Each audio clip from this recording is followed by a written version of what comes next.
நண்பர்களுக்கு வணக்கம். ஸோ, இன்னைக்கு நம்ம யார பார்க்க போறோம்னா, ஒரு மிக உன்னதமான ஒரு மனிதர். அவரு பார்த்தீங்க அப்படின்னா, எப்படி உன்னதமான மனிதர் அப்படின்னா, தலைவர் சூப்பர் ஸ்டார் ரஜினிகாந்த் அவர்களுக்கு கோடிக்கணக்கான ரசிகர்கள் இருக்காங்க. இன்னைக்கு வரைக்கும் வந்து உலகின் மிகப்பெரிய ஆர்கனைஸ்டு ஃபேன் பேஸ் இருக்கிற கூட்டம் அப்படின்னா, சூப்பர் ஸ்டார் ரஜினிகாந்த் அவர்களுக்கு தான். அதாவது 40,000லேருந்து 50,000 மன்றங்கள் வந்து 80களின் கடைசி 90களின் ஆரம்பத்திலேயே இருந்த ஒரே நடிகர் சூப்பர் ஸ்டார் ரஜினிகாந்த் அவர்கள் தான். அவ்வளவு பெரிய ரசிகர் படை கொண்ட அவர், பல ரசிகர்கள பார்த்திருக்காரு. பல ரசிகர்கள் நமக்கும் தெரியும். ஆனால் இப்படிப்பட்ட ஒரு ரசிகர வந்து இதுவரை உலகமே கண்டிருக்காது என்பதில் எந்த மாற்று கருத்தும் இருக்காது. அப்படியான ஒரு நபர தான் நம்ம பார்க்க போறோம். அதாவது சூப்பர் ஸ்டார் ரஜினிகாந்த் அவர்களுக்கு கோவில் கட்டி 3 அடியில ஒரு கருங்கல்ல கோவில் கட்டி, கோவில்ல சூப்பர் ஸ்டார் ரஜினிகாந்த கடவுளாவே வச்சு வணங்குறாரு. இது பார்த்தீங்க அப்படின்னா, அவர் மட்டும் இல்ல, அவர் குடும்பமே அதாவது அவருடைய தாய், அவருடைய அண்ணன், அவருடைய அ வீட்ல இருக்கிற எல்லாருமே சேர்ந்து ஒரு வழிபாட்டு முறை கொண்ட ஸ்தலமாகவே வச்சு நடத்திட்டு இருக்கிறாங்க. அ எப்படி ஒரு கோயில் இருக்குமோ, அந்த கோயில்ல என்னென்ன நடக்குமோ, எப்படி காலையிலேருந்து ஆகம விதிப்படி நடக்குமோ ஏறக்குறைய அந்த மாதிரி பண்றாங்க. ஸோ, இது வந்து உலகிலேயே முதல் முறையாக இருக்கும். அ ஒரு நடிகனுக்கு ஒரு ரசிகன் கோயில் கட்டியிருப்பான் அப்படின்ற விஷயம் வந்து நெறைய கேள்விப்பட்டிருப்பீங்க. ஆனா, ஒரு கோயிலை கோவில் மாதிரி உள்ள இருக்கிறது கடவுளாகவே பாவித்து வழிபடும் ஒரு தன்மை கொண்ட ஒரு ரசிகர்னா, இதுதான் முதல் முறை. ஸோ, உலக சூப்பர் ஸ்டார் ரஜினிகாந்த் ரசிகர்கள் சார்பாக, அ என்ன சொல்றது? ரஜினிகாந்த் வெறியர்கள் சார்பாக, அ இவருக்கு நம்ம நன்றி சொல்லி ஆகணும். இவருக்கு நம்ம வணக்கம் சொல்லி இன்னும் பல கேள்விகள் இருக்கு, கேட்கலாம். ஸோ, ஒவ்வொரு கேள்வியா கேட்கிறோம். அவர் அதற்கான பதில நமக்கு குடுத்துக்கிட்டே இருந்தாரு. ஒவ்வொரு பதிலும் வந்து மெய் சிலிர்க்க வச்சது. ஒவ்வொரு பதிலும் எப்படி இருக்குன்னு சொல்லி பார்க்கலாம். சார் வணக்கம் சார். அதாவது எத்தனையோ வழிகள் இருக்கு. ஒரு ரசிகன் வந்து ஒரு தலைவர கொண்டாட. ஒரு கோவில் கட்டுறது தான் சரியான வழியா இருக்கும். இதுதான் வந்து ஒரு எக்ஸ்ட்ரீமிசம். என்னுடைய அ மனசுல நான் அவர வந்து எந்த மாதிரி நெனைக்கிறேன், அவருக்கு நான் எப்படியான ஒரு ஃபேன் அப்படின்னு காட்டுறதுக்கு, இதுதான் சரியான வழின்னு நீங்க எந்த மொமெண்ட்ல தேர்வு பண்ணீங்க? அ அத வந்து உங்க வீட்ல எப்படி தெரியப்படுத்துனீங்க? வீட்ல என்ன மாதிரியான ரெஸ்பான்ஸ்லாம் இருந்தது? எந்த நாள் சார்? குறிப்பா எந்த நாள் இத வந்து நீங்க முடிவு பண்ணி, தலைவருக்கு ஒரு கோவில் கட்டலான்னு அ கட்டுனீங்க சார்? அத பத்தி கொஞ்சம் சொல்ல முடியுமா? ரஜினிக்கு உலகம் ஃபுல்லா ரசிகர் இருக்காங்க.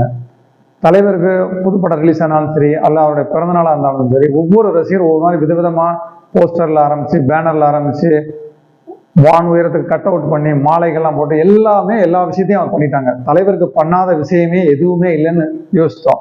சரி, அப்ப நம்ம வித்தியாசமா ஏதாவது பண்ணுவோம், அது உலகம் ஃபுல்லா போய் ரீச் ஆகணும் அப்படின்னு முடிவு பண்ணோம். ஏற்கனவே சிறு வயதுலேருந்து நமக்கு தலைவர் ரொம்ப பிடிக்கும்.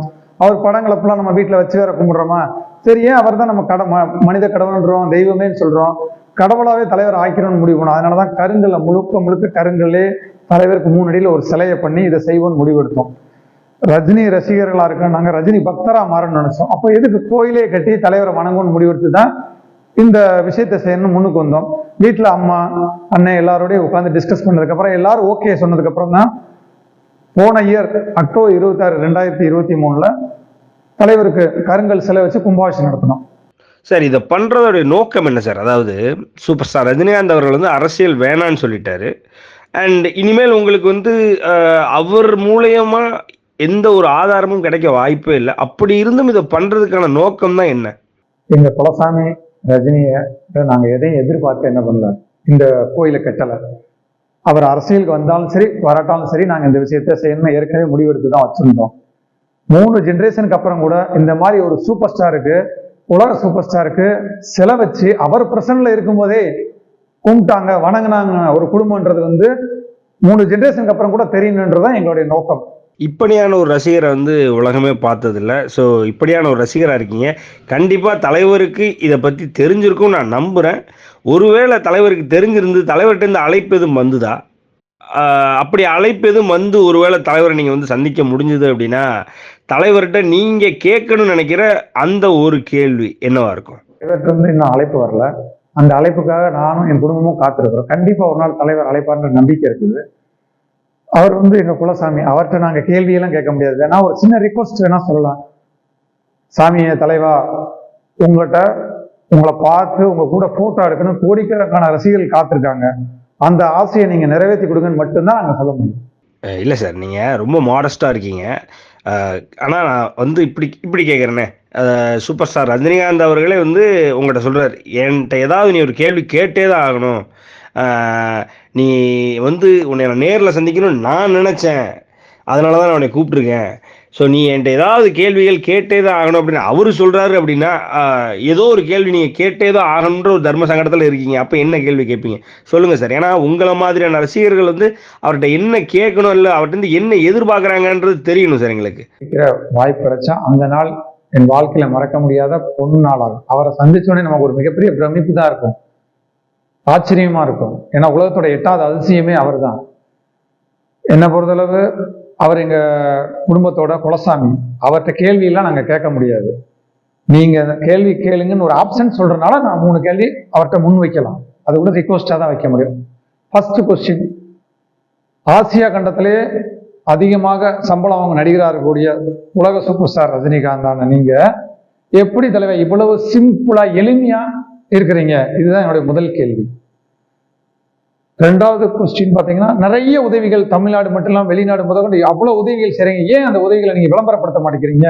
ஏன்னா இன்னைக்கு நவீன காலத்துல இன்னைக்கு உள்ள ஜென்ரேஷனுக்கு நம்ம 10 ரூபாயை கொடுத்துட்டு 10,000 ரூபாய்க்கு விளம்பரம் பண்ணாதான் அவங்களுக்கு இந்த விஷயமே தெரிய வருது. இது என்னுடைய 2வது கேள்வி. 3வது கொஸ்டின், அபூர்வ ராகங்கள்ல ஆரம்பிச்சு லால்சலாம் வரை கொஞ்சம் கூட உங்க எனர்ஜி லெவல், உங்களுடைய ஸ்பீடு, உங்களோட ஸ்டைல் எங்கேயுமே குறையிலையே. உங்களுடைய இளமையின் ரகசியம் என்ன? சரி சார், ஒரு லைட்டர் நோட்டில் ஒரு கேள்வி. அதாவது தலைவர் படத்தில் உங்களுக்கு ரொம்ப பிடித்த படம் என்ன? ஏன்னா நீங்கள் வந்து நிறைய படம் பார்த்துருப்பீங்க, ஏறக்குறைய அனைத்து படங்களும் பார்த்துருக்கணும். ஸோ உங்களுக்கு ரொம்ப பிடிச்ச படம் எது? அதில் வந்து அந்த படத்தில் உங்களை கவர்ந்த விஷயங்கள் என்ன? உங்கள் மனதிற்கு நெருக்கமான படம், உங்களுக்கு ரொம்ப பிடிச்ச சீன்களை கொஞ்சம் சொல்லுங்கள் சார். எல்லா படமே வெற்றி படம் தான். பழைய படம் பார்த்தீங்கன்னா தாய் வீடு, அதில் தலைவருக்கும் சுஹாசினி இடத்துல நடக்கிற அந்த சீன்ஸ் ஃபுல்லாவே தலைவர் உட்காரும் போது ஒரு ஸ்டைலு, கத்தி எடுத்து ஆப்பிள் எறிவாரு, அப்புறம் அந்த ஆப்பிள சாப்பிடுவாரு, அப்புறம் மேட்ச் பாக்ஸை இது பண்ணுவாரு, கையில பாத்தீங்கன்னா அந்த க்ளோஸ் மாதிரி மாடிப்பாரு, பக்காவா இருக்கும். அவர் சீன் பை சீன் ஸ்டைல் பண்ணியிருப்பாரு. அதெல்லாம் கோடி முறை ரசிக்கலாம், அந்த மாதிரி அருமையா பண்ணியிருப்பாரு. இதுவும் சும்மா வந்து ஒரு ஒரு என்ன சொல்றது, ஒரு ஆன் அ லைட்டர் நோட் ஒரு கேள்வின்னு வச்சுக்கோங்களேன். தலைவர் இல்லாம உங்களுக்கு பிடித்த நடிகர் யார்? தலைவர் படம் இல்லாம நீங்க விரும்பி போய் பார்க்குற படம் வந்து எந்த நடிகரோட படமா இருக்கும் சார்? தலைவரை தவிர வேற எந்த நடிகரையும் எனக்கு பிடிக்காது. தலைவர் படத்தை மட்டும்தான் பார்ப்போம். சிறு வயதுல இருந்து எங்க அப்பா அம்மா எங்க அண்ணன் நாங்க எல்லாருமே ஒன்லி சூப்பர் ஸ்டார் தலைவர் படத்தை, ரஜினிகாந்த் படத்தை மட்டும்தான் பார்ப்போம். வேற நடிகர் யாரு என்னன்றதுன்னு நாங்க பாக்குறதுல. அதே மாதிரி தலைவரோட வேற நடிகரை தயவு செஞ்சு கம்பேர் பண்ணி கொஸ்டினே கேட்காதீங்க. சரி சார், அதாவது கடைசியாக தலைவரின் ஒரு சக ரசிகனாக உங்களோட ஒரு தம்பியா இந்த கேள்வி நான் கேட்கணும்னு நினைக்கிறேன். தலைவர் ரசிகர்கள்ட்டேருந்து நீங்கள் என்ன சார் எதிர்பார்க்குறீங்க? இவ்வளவு பண்ணுறீங்க, ஏன்னா நாங்களும் வந்து ரசிகர்கள் தான், ஆனால் நீங்கள் எங்களை விட 100 மடங்கு மேலே எங்கேயோ போயிட்டீங்க உங்களுடைய ஒரு உன்னதமான பணியினால. எங்கள்கிட்டேருந்து நீங்கள் என்ன எதிர்பார்க்குறீங்க? தலைவர் ரசிகர்கிட்ட இருந்து பெருசா எதையும் எதிர்பார்க்கறதில்ல. அவங்க வந்து தலைவரை பார்த்து வணங்கி அதை தலைவரோட கருங்கல் சிலையோட போட்டோ எடுத்துக்கிட்டு சந்தோஷப்படுறாங்க. அதுவே எனக்கு பெரிய விஷயம். இப்போ எல்லா ஊர்லேருந்துமே தலைவருடைய ரசிகர்கள் வர்றாங்க, தலைவரை வணங்கி கும்பிட்டு போற குடும்பத்தோட வர்றாங்க. அது எங்களுக்கு ஒரு மிகப்பெரிய என்னதுன்னா உற்சாகத்தை மகிழ்ச்சியும் அளிக்குது. எங்களை இன்னும் கொஞ்சம் ஊக்குவிக்குது. தலைவருக்கு இன்னும் வித்தியாசமா ஏதாவது பண்ணலாம்ன்ற எண்ணம் எங்களுக்கு தோணுது. தலைவருக்கு நம்ம முதலே சொன்ன மாதிரி கோடான கோடி ரசிகர்கள் இருக்காங்க. அதுல இப்படி ஒரு மனிதரை நம்ம பேட்டி எடுத்தது ரொம்ப ரொம்ப சந்தோஷமா இருக்கு. இவருடைய பெயர் வந்து திரு கார்த்திக். ஸோ இவர் யார் பார்த்தீங்க அப்படின்னா, மதுரை மாவட்டத்தில் திருமங்கலம் நகர பகுதியை சேர்ந்தவர். இவர் வந்து ஒரு முன்னாள் இராணுவ வீரர். அதுதான் வந்து இதில் ஹைலைட்டே. ஸோ இப்படியான மனிதர்கள் வந்து உண்மையிலே இன்னும் தலைவர் கூட இருக்கிறதுனால தான் என்ன சொல்கிறது, தலைவரை வந்து யாராலையும் அசைக்க முடியாது அப்படின்றத வந்து ஒரே வார்த்தையில் சொல்லிட்டு போயிட்டே இருக்கலாம். இவர் வந்து ஒரு சக தலைவர் ரசிகனாக இவர் வந்து 100 வருஷம் வந்து எந்த நோய் நொடியும் இல்லாமல் ரொம்ப சந்தோஷமாக வாழணும். இவருடைய என்ன சொல்கிறது, குடும்பமும் வாழையடி வாழையாக ரொம்ப பெருசாக அவங்க சக்திக்கு மீறிய ஒரு வாழ்க்கையை கடவுள் வந்து அவங்களுக்கு அமைச்சு கொடுக்கணும் அப்படின்னு சொல்லி சக ரசிகர்களின் சார்பாக எனக்கு இந்த வாய்ப்பை கொடுத்த திரு கார்த்திக் அவர்களுக்கு நன்றி சொல்லி, எங்க 2 பேருக்குமே இந்த வாய்ப்பை கொடுத்த சூப்பர் ஸ்டார் ரஜினிகாந்த் அவர்களுக்கு நன்றி சொல்லி அவர் காலில் விழுந்து வணங்கி இந்த பேட்டியை முடிச்சுக்கிறேன். நன்றி, வணக்கம்.